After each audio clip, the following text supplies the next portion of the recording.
In 1775, it wasn't even deemed necessary to have previous military experience to qualify as an army physician. Consequently, the practitioners were not always medically qualified. The soldiers knew the butchers from the bakers. They knew the difference between competent and negligent, and it wasn't unusual for the stricken soldiers' comrades to frag or even dispose of the offending cutter. Recovery was strictly arbitrary, and not always based on established medical procedures. The surgeons were at best an ad hoc collective with dubious references. At worst, they could be more dangerous than the enemy.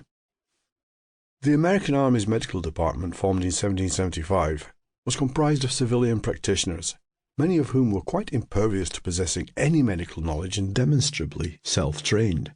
This information would spread like wildfire amongst the troops and wouldn't necessarily inspire their confidence.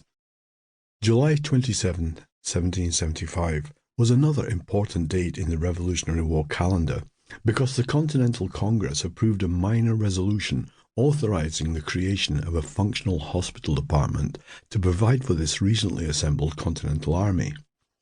The fact that surgeons and physicians expected to serve in the army would not be given any military rank initially caused some consternation. But that soon dissipated as more pressing concerns arose.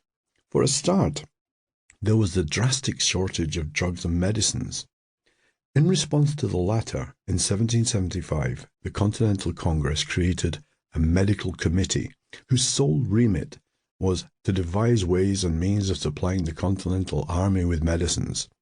So the rule of thumb in 1775 was, when in doubt, start a committee.